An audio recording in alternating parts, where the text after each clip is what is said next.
యువత సన్మార్గంలో నడవాలని, డ్రగ్స్, గంజాయి బారిన పడకుండా జీవిత లక్ష్యాన్ని నిర్దేశించుకొని ముందుకు సాగాలని కాటరం ఎస్ఐ అభినవ్ అన్నారు. భారత విద్యార్థి సమైక్య ఎస్ఎఫ్ఐ ఆధ్వర్యంలో కాటరం మండల కేంద్రంలోని ఎల్జీ గార్డెన్స్ లో గంజాయి, డ్రగ్స్, సోషల్ మీడియాపై అవగాహన సదస్సు నిర్వహించారు.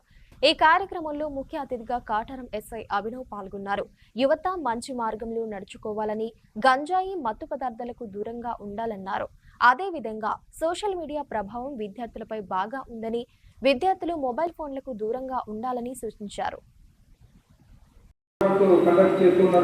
కాబట్టి ప్రతి ఒక్కరు కూడా ఇప్పుడు మా డిపార్ట్మెంట్ పోలీస్ వాళ్ళ తరఫున కానీ, తర్వాత వీళ్ళు ఇప్పుడు ఎస్ఎఫ్ఐ స్టూడెంట్ తరఫున కానీ, ఏ ఆర్గనైజ్ తరఫున కానీ ఎవరైనా కూడా ఈ ప్రోగ్రామ్స్ ఎందుకు కండక్ట్ చేస్తారు అంటే మీ యొక్క మంచి భవిష్యత్తు కోసం.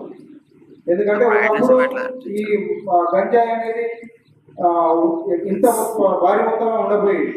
ఈ మధ్యకాలంలో ఈ గంజాయి అనేది అంతకుముందు హైదరాబాద్ పెద్ద పెద్ద సిటీలలో ఈ గంజాయి విస్తరించేది.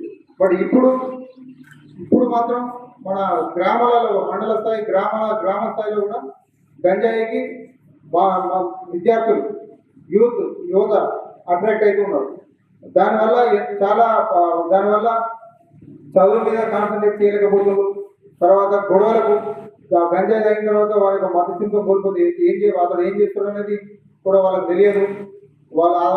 దీంతోనే వాళ్ళ చదువు మీద ఎక్కడ కోల్పోవడం, అదేవిధంగా ఊళ్ళలో గొడవలు చేయడం, అదేవిధంగా తల్లిదండ్రులను కొట్టడం, ఈ విధంగా జరుగుతుంది.